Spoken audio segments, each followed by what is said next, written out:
कैसे हो? उम्मीद है सब ठीक होंगे। सबसे पहले तो मैं आपसे माफ़ी चाहता हूँ, मैंने वीडियो बनाने में काफ़ी लेट कर दिया क्योंकि मेरे एमए के एग्ज़ाम चल रहे थे और भी कई कामों में बिज़ी था।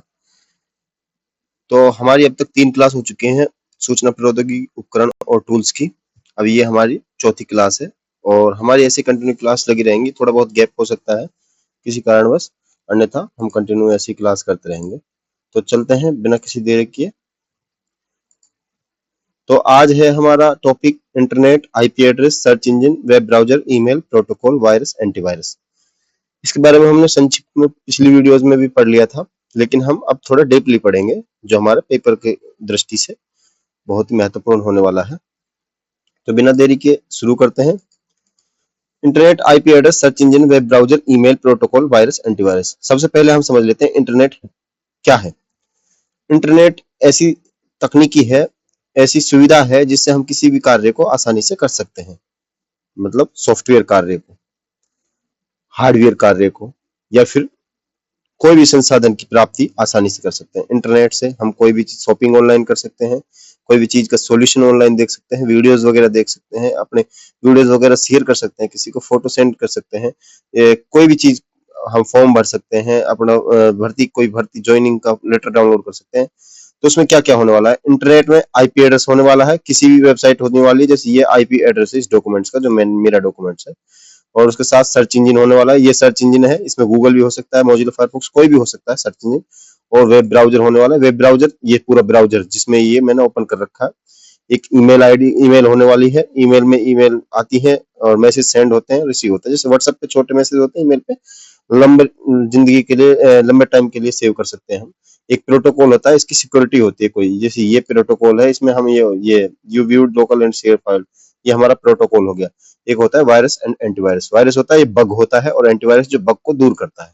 ये सीधा सा इंटरनेट का संक्षिप्त सा दोबारा पढ़ लिया हमने। अब शुरू करते हैं आगे। इंटरनेट का मतलब इंटरनेशनल नेटवर्क होता है, मतलब अंतरराष्ट्रीय नेटवर्क होता है। इंटरनेट की शुरुआत 1969 में अमेरिका की एजेंसी अर्पानेट में हुई। मतलब सबसे पहले शुरुआत 1969 में अमेरिका में एजेंसी अर्पानेट में हुई। अर्पानेट का पूरा नाम हम आगे पढ़ेंगे। अर्पानेट का पूरा नाम है advance research project agency and network. ARPANET network युद्ध के दौरान दूर उपस्थित सैनिक छावनियों में देश सैनिक को संदेश भेजने का कार्य करता था। अमेरिका में जो ज्यादातर खोजें हुई हैं, ज्यादातर कोई भी चीज का आविष्कार हुआ है, वो फौजियों के लिए हुआ है। साइकोलॉजी में भी आप पढ़ोगे, आपने रीड की साइकोलॉजी में पढ़ो, जितने भी आविष्कार या जितने भी प्रैक्टिकल किए गए ज्यादातर फौजियों पे किए गए हैं, वहां की सेना पे किए गए हैं। तो इसी प्रकार युद्ध के दौरान उपस्थित सैनिक छावनियों सैनिकों को संदेश भेजने के लिए अर्पानेट कार्य करता था 1969 में। 1969 से पहले भी नेटवर्क टेक्नोलॉजी लो लेवल थी बिल्कुल, लेकिन ये अर्पानेट थोड़ा हाई लेवल हो गया। इंटरनेट विभिन्न प्रकार के नेटवर्क का समूह होता है, जिसके माध्यम से एक कंप्यूटर को दूसरे कंप्यूटर से विश्व के किसी भी स्थान तक जोड़ा जा सकता है। कंप्यूटर का मतलब पीसी नहीं, मोबाइल भी हो सकता है, कंप्यूटर से रिलेटेड कोई भी सामग्री हो सकती है, कोई भी इलेक्ट्रॉनिक मशीन हो सकती है। तो सूचनाओं का आदान प्रदान किया जा सकता है। इंटरनेट को पब्लिक नेटवर्क भी कहा जाता है, क्योंकि इससे जुड़ा कोई भी कंप्यूटर इंटरनेट पर उपलब्ध सूचना तथा सर्विस को प्रयोग में ले सकता है। इंटरनेट पब्लिक नेटवर्क है, जो कोई भी इस्तेमाल कर सकता है। ये नहीं कि मैं इंटरनेट इस्तेमाल कर सकता हूँ, वो किसी कंट्री में प्रोटोकॉल होता है कि वहाँ पे इंटरनेट हर कोई यूज नहीं कर सकता। कोरिया के बारे में सुनते हैं कि वहाँ पे इंटरनेट सिर्फ लिमिटेड आदमी ही यूज कर सकते हैं। इंटरनेट सूचना संप्रेषण का एक वैश्विक कंप्यूटर नेटवर्क है। सूचना भेजने का, आदान प्रदान का वैश्विक नेटवर्क है। इंटरनेट उपयोगकर्ता को सूचना आदान प्रदान करने का मंच प्रदान करता है। इंटरनेट उपयोगकर्ता, जो हम जैसे इंटरनेट यूज करते हैं, तो हम सूचना को आदान प्रदान कर सकते हैं सोशल मीडिया प्लेटफॉर्म के थ्रू, ईमेल के थ्रू, गूगल के थ्रू, सूचना को, या किसी वेबसाइट बना के उसके थ्रू वीडियो। मैं आपको इसमें जो ये वीडियो शेयर कर रहा हूँ यूट्यूब पे, ये भी एक इंटरनेट सूचना का आदान प्रदान का ही माध्यम है। इंटरनेट का जनक कौन है? Vinton grey Surf. 1969 में शुरुआत की थी और इसका नाम है विंटन ग्रे सर्फ। आप सिंपली याद कर लेना, वीजीसी। वीजीसी कहीं भी आप फुल फॉर्म निकाल लेना, फिर उसके बाद में आपको मिलेगा। इंटरनेट पैकेट स्विचिंग का उपयोग करता है। इंटरनेट वाइड एरिया नेटवर्क का उदाहरण है। वाइड एरिया मतलब पूरे विश्व में जो नेटवर्क फैला हुआ है, वो इंटरनेट उसका उदाहरण है। आर्पनेट की शुरुआत अमेरिका के रक्षा विभाग ने कैलिफोर्निया विश्वविद्यालय और स्टैनफोर्ड रिसर्च सेंटर को नेटवर्क द्वारा जोड़कर इंटरनेट शुरुआत की। फर्स्ट टाइम तो कैलिफोर्निया यूनिवर्सिटी और स्टैनफोर्ड रिसर्च सेंटर को आपस में जोड़ा गया था आर्पानेट के थ्रू। 1986 में अमेरिका की नेशनल साइंस फाउंडेशन ने एनएसएफ नेट नाम से नेटवर्क विकसित किया, जिसे बाद में अर्पानेट के साथ जोड़ दिया गया। मतलब 1986 में एक और नई संस्था स्थापित किया अमेरिका ने, और उसको बाद में ARPANET के थ्रू आपस में मर्ज कर दिया गया। भारत में इंटरनेट की शुरुआत 15 अगस्त 1995, ये बहुत इंपॉर्टेंट है। 15 अगस्त को हमारा भारत आजाद हुआ। आजादी के ही दिवस के उपलक्ष्य में, ये आजादी के दिवस के ही दिन 1995 1995 मतलब 2000 सन से 5 साल पहले VSNL विदेश संचार निगम लिमिटेड की शुरुआत की। ये BSNL नहीं है, ध्यान रखें, VSNL है। BSNL का मतलब भारत संचार निगम लिमिटेड और VSNL का विदेश संचार निगम लिमिटेड। इंटरनेट की सर्विस प्रदान करने वाले ISP इंटरनेट सर्विस प्रोवाइडर कहा जाता है। अब ISP ये सारे हैं, एयरटेल वगैरह हैं, अब जिनसे भी हम इंटरनेट यूज करते हैं वो सारे ISP में काउंट होते हैं, सिम आती हैं जो। भारत के मुख्य ISP है VSNL, MTNL, एयरटेल, रिलायंस, जियो और BSNL। देखिए BSNL आ गया, DOT डिपार्टमेंट ऑफ टेलीकम्युनिकेशन, ये गवर्नमेंट के थ्रू काम करता है।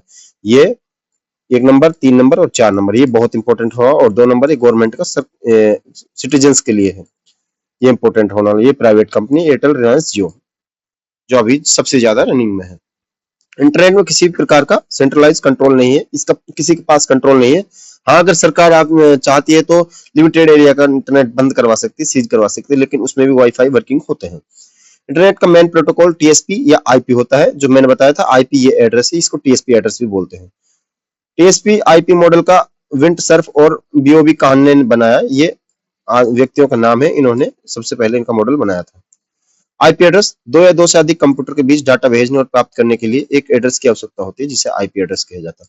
आपने देखा होगा, हम कई बार क्या है, स्क्रीन शेयरिंग का इस्तेमाल करते हैं। अब तो फीचर आ गया है व्हाट्सएप में, हम डायरेक्ट स्क्रीन शेयर करके हम अपनी स्क्रीन को दूसरे बंदे के लिए शो कर सकते हैं।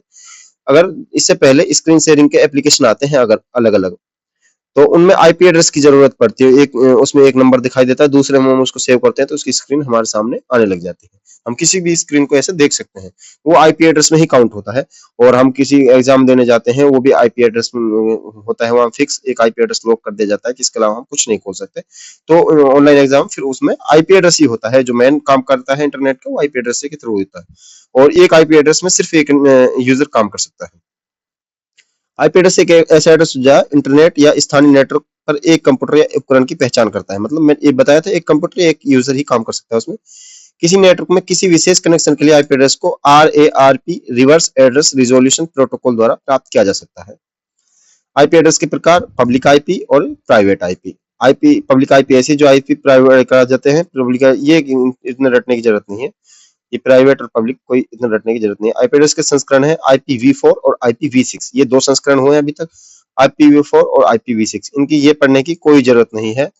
IPv4 और ये ध्यान रखना, इसमें कितनी रेंज, 32 बिट और 4 बाइट का होता है IPv4, और जो IPv6 है 128 बिट और 16 बाइट का होता है। मतलब 6 के जो लेटेस्ट है, ज्यादा कुछ रफड़ा रटने की जरूरत नहीं। ये ऐसा कुछ IP एड्रेस होता है, आपको दिखा दे, ये वहां दिखा देता है, पेपर में आ जाता है, इसका नाम दीजिए तो आप डायरेक्ट लिख सकते हैं ये IP एड्रेस है।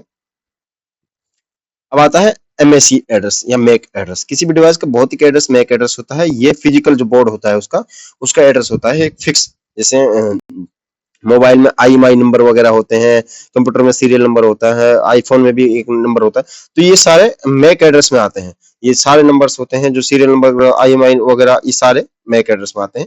ये एक डिवाइस का एक होता है। 2 अक्षरों के 6 सेट होते हैं, 6 दूनी 12, मतलब, और ये अर्थात इसको रटने की कोई जरूरत नहीं है। यूनिफॉर्म रिसोर्स लोकेटर, ये इंपॉर्टेंट है। URL बोलते हैं वेबसाइट को। URL इंटरनेट पर वेब के किसी रिसोर्स तथा किसी वेब डॉक्यूमेंट का यूनिक एड्रेस होता है। किसी भी वेबसाइट के पूर्ण एड्रेस को URL कहते हैं। मैंने बताया था वेबसाइट को ही URL कहते हैं। URL एक वेबसाइट फाइल या सामान्य प्रारूप में दस्तावेज का इंटरनेट पता है। URL एक प्रोटोकॉल, एक होस्ट नाम और एक फाइल नाम को इंगित करता है। जैसे प्रोटोकॉल HTTP, होस्ट नेम किसी के जैसे HTTP फेसबुक, और इसका और फाइल का नाम .com, जैसे हम कम्युनिकेट कर रहे हैं उसको डायरेक्टली। URL किसी भी वेब ब्राउजर की एड्रेस बार में लिखा जाता है। ये एड्रेस बार है, इसमें ये इसकी URL है पूरी। ये हालांकि मैंने ऑफलाइन कोड रखा है, ये PDF का वो है, लेकिन इसका अगर हम ऑनलाइन सर्च करेंगे तो URL में कन्वर्ट हो जाएगा ये डायरेक्टली। URL किसी वेब ब्राउजर के एड्रेस बार में लिखा जाने वाला एड्रेस होता है। URL इंटरनेट पर किसी भी प्रकार के इंफॉर्मेशन को निर्दिष्ट करने के लिए एक स्टैंडर्ड है। URL के प्रकार क्या है? एब्सोल्यूट URL और रिलेटिव URL। एब्सोल्यूट ऐसे URL जिस ट्रांसफर प्रोटोकॉल सर्वर नाम और डोमेन नाम होता है, जैसे HTTP//www.google.com, ये है एब्सोल्यूट URL। अब इसमें हम HTTP देख रहे हैं, लेकिन रिलेटिव व्यू डायरेक्ट डोमेन दिया होता है। डोमेन का मतलब www डॉट और लास्ट में .com। यहाँ से HTTP शुरू नहीं हो। अगर HTTP शुरू होता है तो एब्सोल्यूट में आ जाएगा, अगर HTTP से शुरू नहीं होता तो रिलेटिव URL में आ जाएगा डायरेक्टली। दोनों से साइट एक ही खुलेगी। अगर इससे खोलोगे तो भी गूगल खुलेगा, इससे खोलोगे तो भी गूगल खुलेगा। ऑर्गेनाइजेशन डोमेन नेम, ऐसे डोमेन नाम जो किसी संस्था से संबंधित होते हैं। ये इंपॉर्टेंट है, ये पहले भी क्वेश्चन कई भर्तियों में आया हुआ है। इनमें देखो, अगर कोई एजुकेशन डिपार्टमेंट के तो शिक्षण संस्थाओं से संबंधित है तो .edu आएगा लास्ट में, जैसे ये .com है। और अगर कोई सैनिक संस्थानों से .mil आएगा, जैसे कोई भी फोर्स है, कोई भी आर्मी है, मिलिट्री संबंधित साइट है। अगर नेटवर्क सुविधा देने वाली संस्थाओं से संबंधित तो .net आएगा, जैसे ARPANET बताया था मैंने। तो ये जो नेटवर्क है, जैसे एयरटेल.net, जियो.net, ऐसा कुछ आएगा। अंतरराष्ट्रीय संस्थाओं से संबंधित उसमें .int आएगा, इंटरनेशनल। और व्यवसायिक संबंधित .com, ये सारा ये बिजनेस से संबंधित है, .com आएगा। और .gov है जो ये सरकारी संबंधी या अर्धसैनिक सरकारी, मतलब जैसे शिक्षा विभाग, सैनिक मिलिट्री के लिए आ जाएगा .mil। मैंने बताया था सैनिक के लिए .mil आएगा। और ORG गैर लाभकारी संस्था, NGO से थ्रू होता है। और इन्फो सभी यूनिट, ये है सिर्फ बिल्कुल कोई भी यूजर यूज कर सकता है। अपने लिए कोई नई साइट बनाएगा .info आ जाएगा उसका। इंटरनेट प्रोटोकॉल, प्रोटोकॉल एक नियम या कुछ निश्चित नियमों का समूह होता है जो विभिन्न भागों के बीच संचार को नियंत्रित करता है। प्रोटोकॉल नियमों का समूह होता है जो कंप्यूटर को दूसरे कंप्यूटर से कम्युनिकेट करने में मदद करता है। यह है प्रोटोकॉल। इंटरनेट प्रोटोकॉल के माध्यम से विभिन्न वेब पेज वेब सर्वर से ब्राउजर तक भेजे जाते हैं। वेब प्रोटोकॉल सर्वर और ब्राउजर के मध्य संबंध स्थापित करने में महत्वपूर्ण। ये प्रोटोकॉल, प्रोटोकॉल का मतलब है एक तरीके से नियम, कायदे, कानून, रूल, रेगुलेशंस। महत्वपूर्ण इंटरनेट प्रोटोकॉल, सबसे पहला आता है HTTP। ये सबसे इंपॉर्टेंट है और क्वेश्चन भी ज्यादातर इसी से पूछा जाता है, कहीं नहीं जाता। HTTP hyper text transfer protocol. आप ये कंप्यूटर क्लास ये मत समझिए कि सिर्फ रीड के लिए है। आप किसी भी कंपटीशन के एग्जाम तैयारी कर रहे हो जिसमें कंप्यूटर का ऑप्शन दिया हुआ है, कंप्यूटर का कॉलम दिया हुआ है, कंप्यूटर सिलेबस में है, तो ये आप नॉर्मली पढ़ सकते हैं और इसी में से आएगा, इससे बाहर कुछ नहीं आएगा। ये NCERT से रिलेटेड है सारा कुछ जो मैं पढ़ा रहा हूँ। HTTP hyper text transfer protocol. HTTP protocol उन नियमों का समूह होता है जो दो या दो से अधिक कंप्यूटर के बीच हाइपर टेक्स्ट को स्थानांतरित करते हैं। इस प्रोटोकॉल को का उपयोग किसी भी वेब पेज को ट्रांसफर करने के लिए किया जाता है। HTTP सर्वर प्रोटोकॉल के द्वारा इस पर उपलब्ध फाइलों के रूप में संसाधन और अन्य सामग्री प्रदान करता है। अब आता है FTP फाइल ट्रांसफर प्रोटोकॉल। ये प्रोटोकॉल एक फाइल को इंटरनेट के माध्यम से एक उपयोगकर्ता से दूसरों, ये प्राइवेट है, फाइल को स्थानीय कंप्यूटर से दूरस्थ कंप्यूटर या दूरस्थ कंप्यूटर से स्थानीय कंप्यूटर में स्थापित करने का काम किया जाता है। ये प्राइवेट कामों के लिए इस्तेमाल होता है। HTTP है, ये कोई भी ओपनली सिटीजन कोई भी यूज कर सकता है इसको। अब आ जाता है SMTP simple mail transfer protocol. इससे ईमेल उपयोग किया जाता है, ज्यादा रटने की इसमें जरूरत नहीं है। ये कहता है टेलीनेट, इसको रिमोटली एक्सेस करने के लिए IP एड्रेस मैंने बताया था। किसी भी चीज को, हमारे जैसे कंप्यूटर खराब हो जाता है तो हमारा कंप्यूटर मिस्त्री क्या बोलता है कि आपके में एक IP एड्रेस आ रहा होगा, उसे मुझे दीजिए, मैं आपका कंप्यूटर यहीं से चेक कर लेता हूँ। ये भी प्राइवेट काम में आता है, मतलब पर्सनल यूज में आता है। एक आता है सर्च इंजन। ये प्रोटोकॉल नहीं है, ये होता है सर्च इंजन, अलग से टूल होता है, इंटरनेट का ही एक हिस्सा है। सर्च इंजन वेब पेज को सर्च करने के लिए डिजाइन किया गया है। सर्च इंजन जिसमें हम कुछ भी चीज सर्च करते हैं ऑनलाइन, कुछ भी, मान लो हमने पढ़ाई की चीज सर्च कर ली, हमने डाल ली कि फिलहाल हमारा न्यूज क्या चल रही है, इंटरनेट पे क्रोम खोल लिया, गूगल खोल लिया, उसमें सर्च इंजन होता है, उसमें सर्च करोगे। क्रोम का जो सर्च इंजन है, जो डिफॉल्ट से सेट आता है, वो गूगल ही होता है। सर्च इंजन वेब पेज को सर्च करने के लिए डिजाइन किया गया है। सर्च इंजन में सर्च किया जाने वाला page search engine result page कहलाता है। सर्च इंजन एक सॉफ्टवेयर सिस्टम है। ये रजन गलत का है, टाइपिंग हो रखा है, इंजन है। सर्च इंजन के प्रकार, सर्च इंजन के प्रकार, कितने प्रकार का होता है सर्च इंजन, उसके बारे में पढ़ेंगे। सर्च इंजन दिखाया है 4 प्रकार का। सबसे पहले आता है crowd based search engine, directly आधारित search engine, hybrid search engine, meta search engine. Meta ये फेसबुक के माध्यम से, देखो अब इनको रटने की, डेफिनेशन रटने की कोई जरूरत नहीं है, और आप चाहे तो ये डायरेक्टरी है, इसको याद कर सकते हैं सिर्फ डायरेक्टरी और क्राउड बेस्ड को, क्योंकि इसमें गूगल बिंग और ये सारे वैसे सर्च इंजन हमको अलग अलग से आगे भी पढ़ने पड़ेंगे, इसलिए यहाँ पढ़ने की इसकी जरूरत नहीं है। अब आता है सर्च इंजन 3 स्टेप में कार्य करता है। क्राउलिंग सूचना को इकट्ठा करने का प्रोसेस होता है। नंबर 2, इंडेक्सिंग, सूचना को सही क्रम में व्यवस्थित सर्च इंजन डाटाबेस में सर्च करता है। जैसे हम कई बार डाल देते हैं शूज, SHOES नहीं डाल के SHOOS डाल देते हैं, तो सर्च इंजन को अपना आप डिफॉल्ट सेट कर लेता है, आपको जूते शो कर देता है। और आता है तीसरे पे आता है रैंकिंग। अब हमें जूते की कंपनी मान लो 3 कंपनी है, नाइकी है, एडिडास है, रिबॉक है। अब हम उस सर्च इंजन खुद सर्च करेगा कि इसमें सबसे अच्छा ट्रेंडिंग में जो जूते हैं कौन सी कंपनी के हैं, या फिर किसी ने पैसे भर रखे हैं गूगल के लिए, एडसेंस का सब्सक्रिप्शन ले रखा है, तो वो सबसे पहले शो करेगा। अब देखो महत्वपूर्ण सर्च इंजन कौन कौन से हैं। सबसे पहला आता है गूगल। गूगल सर्च इंजन की स्थापना 1998 4 सितंबर 1998 में की गई और इसका मुख्यालय माउंटेन व्यू, कैलिफोर्निया, अमेरिका में है। संस्थापक है लेरी पेज और सर्गेई ब्रिन। और दूसरा सर्च इंजन है बिंग, माइक्रोसॉफ्ट कंपनी का ही सर्च इंजन है। और ये वैसे गूगल भी माइक्रोसॉफ्ट से रिलेटेड थी, लेकिन अब अभी अलग हो चुकी है। ये जून 2009 में लॉन्च हो गया। सबसे पुराना है गूगल ही है। याहू, याहू कंपनी की स्थापना जनवरी 1994। संस्थापक है जेरी यंग और डेविड फ्लो। मुख्यालय कैलिफोर्निया में सेम है। अब यांडेक्स, डक डक गो, MSN, बेडू, इकोसिया, डॉग पाइल, टिन आई, विकिपीडिया, ask.com, यूट्यूब, ये सारे सर्च इंजन है। वैसे यूट्यूब है जो गूगल का ही सर्च इंजन है, ये 2006 में खरीद लिया गया है। इनको आपको ऐसे ज्यादा याद करने की जरूरत नहीं है, सिर्फ ये इंपॉर्टेंट है, गूगल, बिंग और याहू। डॉग पाइल ये छोड़ो।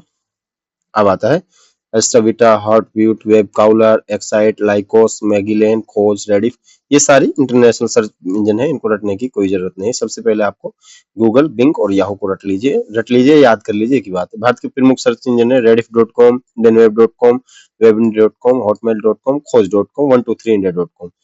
ये खोज है, इसको ये भी इंडियन है, खोज.com के नाम से ये रहा। महत्वपूर्ण वेब ब्राउजर, किसी भी वेब पेज को एक्सेस करने के लिए जिस एप्लीकेशन सॉफ्टवेयर का उपयोग किया गया है उसे वेब ब्राउजर कहते हैं। जैसे क्रोम, ओपेरा मिनी, एयरवाइस, लाइनक्स, एपिक, मोज़ेक, फायरफॉक्स, ये सारे, ये गूगल क्रोम है। ये आपने रटने की जरूरत है, इसको याद करने की जरूरत है। गूगल क्रोम जो लॉन्च है सितंबर 2008 में हुआ। माइक्रोसॉफ्ट एज, ये भी सर्च, ये वेब ब्राउजर है। इंटरनेट एक्सप्लोरर, ये सारे मोबाइल में, एंड्रॉइड मोबाइल में आता था पहले, अभी इसको हटा दिया गया, इसकी जगह क्रोम इस्तेमाल किया जाने लगा है। ओपेरा आता है, ओपेरा सबसे सेफ माना जाता है। ओपेरा मिनी आता है। सफारी आता है, सफारी है जो ये आईफोन के लिए आता है। क्रोमियम आता है, ये ज्यादातर हम इन कंप्यूटर में यूज करते हैं। ब्रेव आता है। ये सारे वेब ब्राउजर हैं, ये सर्च इंजन नहीं है, याद रखना, वेब ब्राउजर है। एक आता है विवाल्डी, ये इंटरनेशनल है, हमारे इंडिया का नहीं है। यूसी ब्राउजर है, इसको इंडिया में सबसे पहले वीडियोस वगैरह डाउनलोड करने के लिए इस्तेमाल किया होगा, आपने भी किया होगा। इसमें इंटरनेट स्पीड और वेब ब्राउजर से ज्यादा आती है। फिर इसके अलावा कॉन्करर, मैक्सथॉन, फ्लॉक, माइपल, W3M, जीनोम, जियोना, मोजिला फायरबॉक्स, ये फायरफॉक्स होना चाहिए, फायरबॉक्स नहीं, पेलमून, ये सारे वेब ब्राउजर हैं इंटरनेट कंपनी के। अब आता है ईमेल, सबसे इंपॉर्टेंट टॉपिक है इसका इंटरनेट का ईमेल। ईमेल अगर आप कोई भी डिपार्टमेंट, सरकारी डिपार्टमेंट ज्वाइन करते हो तो ईमेल का सबसे ज्यादा उपयोग करना होगा आपको। ईमेल का अर्थ है इलेक्ट्रॉनिक मेल, मतलब हम एक मेल डालते हैं, मैसेज, संदेश डालते हैं वैसे लिख के, और ये होता है इलेक्ट्रॉनिक मेल। ईमेल के जनक रे टॉमलिंसन है। हॉटमेल के जनक सुबीर भाटिया। हॉटमेल को अब माइक्रोसॉफ्ट कंपनी द्वारा चलाया जाता है, हॉटमेल का नाम बदलकर आउटलुक कर दिया गया है। यह भी ईमेल में ही काम करता है। साइन इन ईमेल आईडी खोलने के लिए इस्तेमाल होता है, साइन इन ईमेल आईडी को बाहर करने के लिए होता है, साइन अप नई ईमेल आईडी बनाने के लिए होता है। ये सब जानते हैं लगभग जो भी इंटरनेट यूज करते हैं, और खासतौर से पढ़े लिखे तबके के लोग। ईमेल आईडी में प्रयुक्त ऑप्शन अटैच, ईमेल के साथ किसी फाइल, फोल्डर, ऑडियो, वीडियो को भेजने के लिए उसमें अटैच का इस्तेमाल किया जाता है। मी में, इसमें ईमेल अकाउंट और अपनी ही ईमेल अकाउंट पर ईमेल भेजने को उपयोगकर्ता को मी नाम से शो करता है। नो सब्जेक्ट, बिना सब्जेक्ट किसी उपयोगकर्ता की ईमेल भेजने के लिए ईमेल इनबॉक्स में नो सब्जेक्ट नाम से मेल शो होती है। ये सारी ईमेल के हिस्से हैं, इनको रटने की जरूरत नहीं है, आप सब समझ जाएंगे। स्टेट मेल में आती है, स्टेट मेल तभी जब मेल को डिलीट नहीं करना चाहता तभी इस मेल को डिलीट कर दे, डिलीट करने नहीं होते। स्नूज्ड में जो मेल हमने रिमाइंडर सेट कर रखा है उसको याद दिलाती है। सेंट जो हमारी मेल भेजी गई है उनको शो करता है। ड्राफ्ट में जिनको हम भेज नहीं पाए लेकिन भेजना चाहते हैं, वो ड्राफ्ट में सेव होती है, उसको एडिट करके दोबारा से भेज सकते हैं। मेल को ड्राफ्ट में सेव करने के लिए शॉर्टकट की, ये कंप्यूटर का शॉर्टकट है, कंट्रोल शिफ्ट प्लस में ओ। अब आता है स्पैम। स्पैम में ज्यादातर सोशल मीडिया प्लेटफॉर्म के या फिर जो सबसे ज्यादा मेल आती हैं, जो एड्स वगैरह होते हैं, उनको स्पैम में फोल्डर आता है। अनकोलेक्टेड का अर्थ है प्राप्तकर्ता को मेल वेरीफाई करने की अनुमति नहीं दी गई है। अब आता है ट्रेस। डिलीट हुए मेल ट्रेस में आते हैं। कंपोज में नई ईमेल क्रिएट करते हैं, वो आती है। टू में जिसमें मेल भेजना है उसकी ईमेल आईडी डालनी होती है। सब्जेक्ट में मेल आईडी किस किस बाबत जो ईमेल है वो किस बाबत भेजी जा रही है उसका सब्जेक्ट डाल। सीसी में अगर हम एक साथ कई को मेल डालना चाहते हैं तो उसमें सीसी लगाते हैं। बीसीसी में आप सेकंड सीसी लगाते हैं। मेल को सेंड करने के लिए शॉर्टकट कुंजी कंट्रोल एंटर, ये सेंड हो जाएगा। आप सेंड कंट्रोल एंटर का इस्तेमाल नहीं करेंगे, आपके पास माउस है, एक क्लिक में सेंड हो जाएगा। Insert link. इसमें अगर आप लिंक इंसर्ट करना चाहते हैं कि बॉक्स होता है इंसर्ट लिंक को, उसमें लिंक इंसर्ट कर लेंगे, वहां पे डायरेक्टली वहां पे लिंक का प्रीव्यू भी शो होगा सामने जिसके पास मेल जाएगी। और फॉन्ट, अगर मेल में आप फॉन्ट चेंज करना चाहते हैं तो उसमें फॉन्ट चेंज हो जाता है। अलाइनमेंट, ईमेल लिखे गए टेक्स्ट को अलाइन करने के लिए, चमकाने के लिए, बड़ा करने के लिए अलाइनमेंट का उपयोग किया जाता है। ईमेल में अलाइनमेंट 3 प्रकार के होते हैं, लेफ्ट, सेंटर और राइट। इनको छोड़ दीजिए, कोई इस्तेमाल नहीं है। Number list.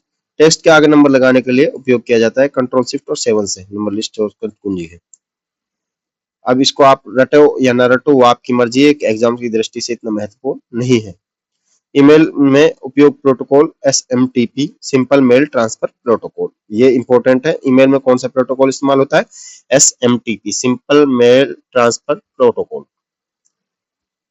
अब आता है POP। इस प्रोटोकॉल में मेल सर्वर से ईमेल प्राप्त करने के लिए किया जाता है। प्रोटोकॉल ईमेल डाउनलोड अपडेट करने के लिए किया जाता है। X40, इनको रटने की जरूरत नहीं है। इसमें सबसे इंपॉर्टेंट है जूम, जीमेल। जूम ये अपने इंडिया में बैन कर दिया गया है। ये 52 एप्स में जो बंद किया था वो जूम भी है उनमें।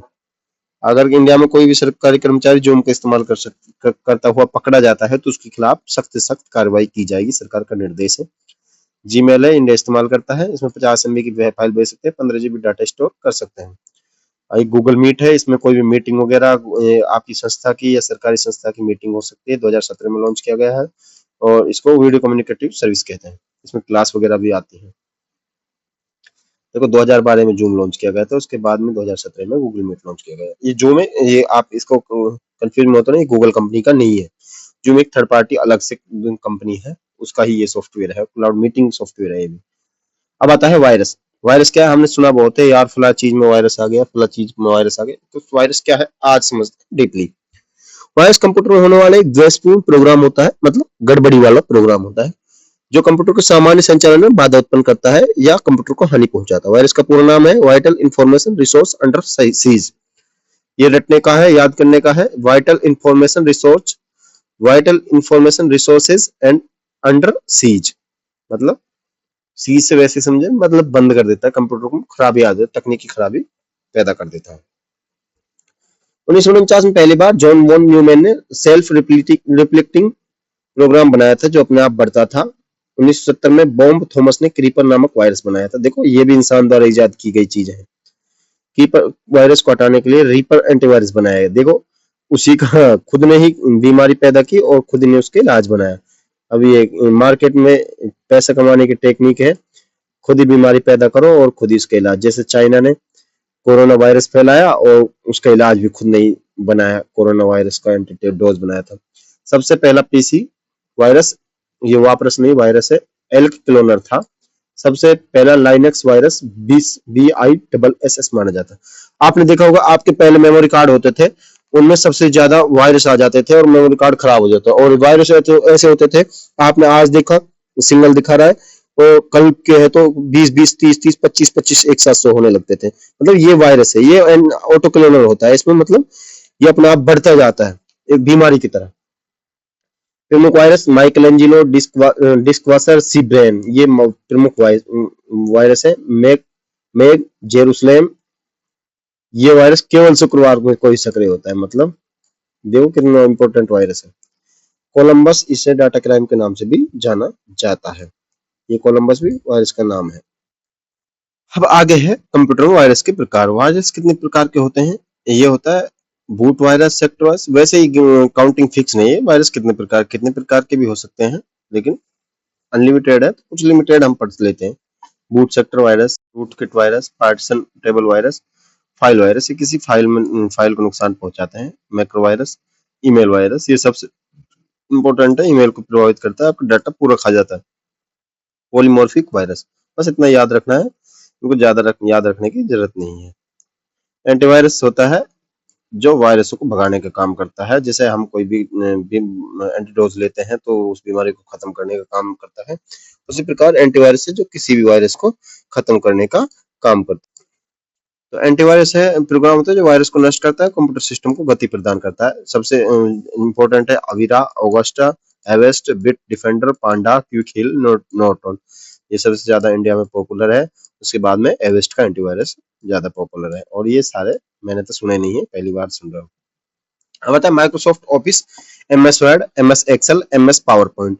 ये टॉपिक बहुत इंपॉर्टेंट होने वाला है, और ये परीक्षा की दृष्टि से सबसे ज्यादा इंपॉर्टेंट है।